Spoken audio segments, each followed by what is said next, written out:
दोस्तों, राहुल मंडल murder case के बारे में तो आप सभी को पता है। वही राहुल मंडल जिसे दरभंगा के डीएमसीएच मेडिकल कॉलेज के मेन गेट के पास उसी के ससुर ने 5 अगस्त के दोपहर के वक्त 3 दहाड़े गोली मारकर मौत के घाट उतार दिया।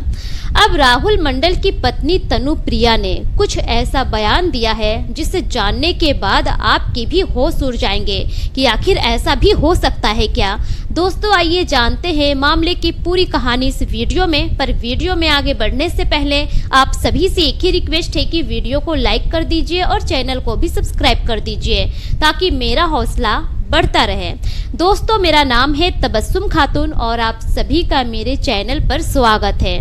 दोस्तों, दरअसल तनु प्रिया ने हाल ही में एक इंटरव्यू दिया है और उस इंटरव्यू में उसने कुछ ऐसी कहानी बताई है, कुछ ऐसा राज बताया है जिसे जानने के बाद आप भी हैरान हो जाएंगे। दरअसल तनु प्रिया ने बताया कि 27 मार्च 2025 को उसके घर से तनु प्रिया के पास फोन जाता है और फोन करने वाला उसके पापा होते हैं। तनु प्रिया के पापा तनु प्रिया को कहते हैं कि आज तुम अभी गाड़ी पकड़ो और सीधे अपने घर सहरसा चली आओ। तनु बहुत पूछती भी है कि क्या बात है, आप आखिर मुझे अचानक ऐसे क्यों बुला रहे हैं। उसके पापा कुछ नहीं कहते हैं। तनु प्रिया रेडी होती है और गाड़ी पकड़कर चली जाती है वनगांव सहरसा। अपने घर जाने के बाद अब जो उसके पूरे परिवार वाले होते हैं तनु प्रिया को एक कमरे में लेकर चले जाते हैं।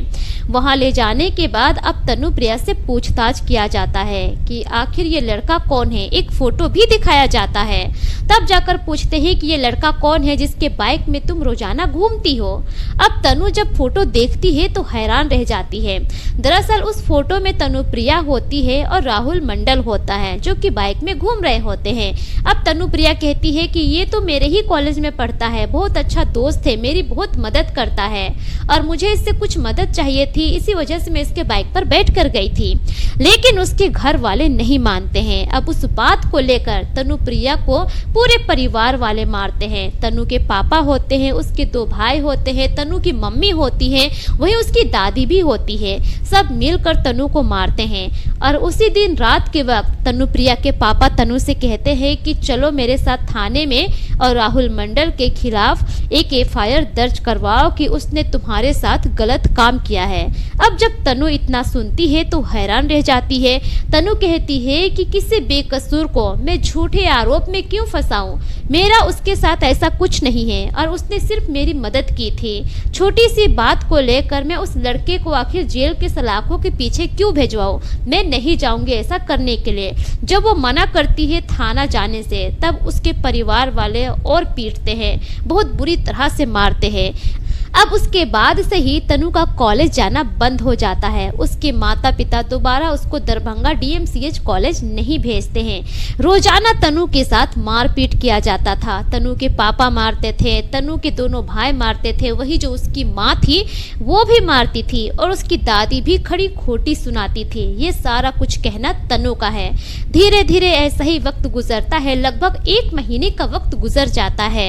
27 मार्च से लेकर 27 अप्रैल तक तनु प्रिया के साथ इसी तरह की प्रताड़ना उसी के घर में होता है।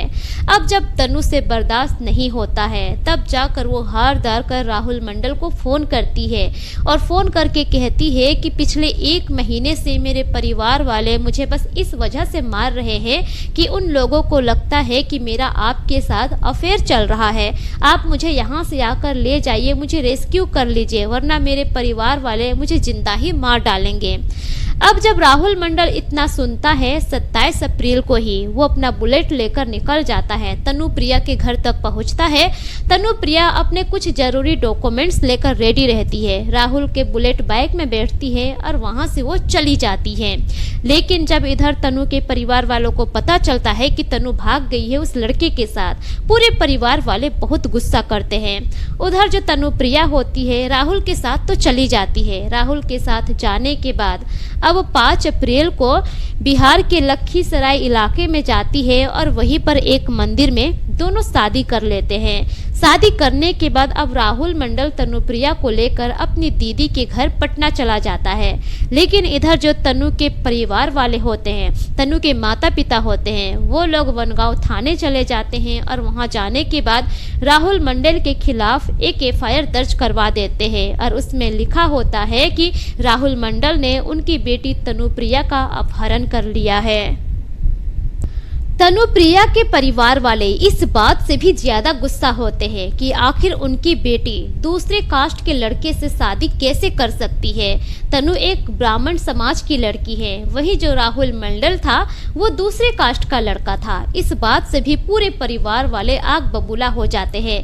जब उधर तनु और राहुल को पता चलता है कि उसके माता पिता ने एफआईआर दर्ज करवा दिया है, उसके बाद तनु राहुल के साथ वनगांव थाने आती है। थाने आने के बाद वो 161 का बयान देती है और वहीं पर बात क्लियर करती है कि राहुल ने मुझे किडनैप नहीं किया है, उसने मेरा अपहरण नहीं किया है, बल्कि मैं अपनी मर्जी से उसके साथ गई थी। वहां पर उसके माता पिता भी होते हैं। उसके माता पिता तनु को सुहागन के रूप में देखकर बहुत गुस्सा करते हैं। वहीं पर तनु की माँ और तनु के पापा उसे धमकी भी देते हैं कि तुमने जो कुछ भी किया अच्छा नहीं किया, इसका अंजाम तुम्हें भुगतना पड़ेगा। लेकिन तनु वहां पर कोई जवाब नहीं देती है। उसके बाद तनु राहुल के साथ सहरसा कोर्ट भी जाती है। वहां पर जाने के बाद 164 का बयान देती है। उसके बाद वो चली जाती है। जाने के बाद अब मामला रफा दफा हो जाता है। वही 19 मई को तनु अपने ससुराल वालों के साथ पति के साथ डीएमसीएच कॉलेज जाती है। वहां पर फिर से पढ़ाई लिखाई करने के लिए वहां की जो प्रिंसिपल होती है उनसे सभी बातचीत करते हैं।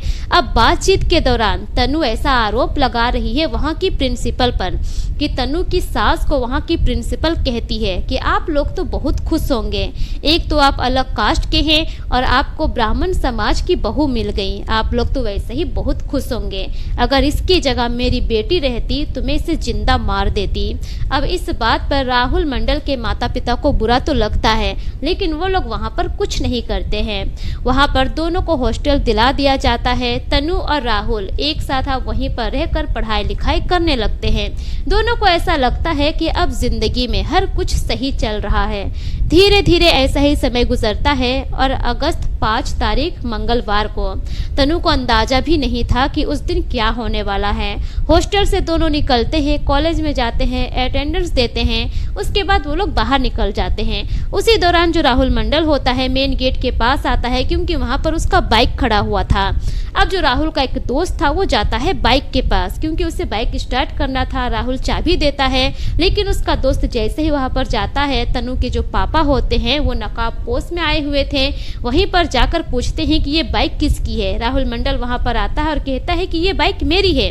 अब उसी वक्त उसके सीने में गोली मार देता है, जिसके चलते वहीं पर उसकी मौत हो जाती है। लेकिन जो तनु के पापा होते हैं वो भाग नहीं पाते हैं। डीएमसीएच के जितने भी छात्र होते हैं सभी पकड़ लेते हैं और वहीं पर उनकी पिटाई शुरू कर देते हैं। बाद में जब तनु को दिखाया जाता है, पहचान कराया जाता है, तो तनु भी हैरान रह जाती है, क्योंकि वो उसके पापा होते हैं। अब उसी वक्त डीएमसीएच में ही तनु के पापा को एडमिट किया जाता है। वहीं राहुल की डेड बॉडी को पोस्टमार्टम के लिए भेज दिया जाता है।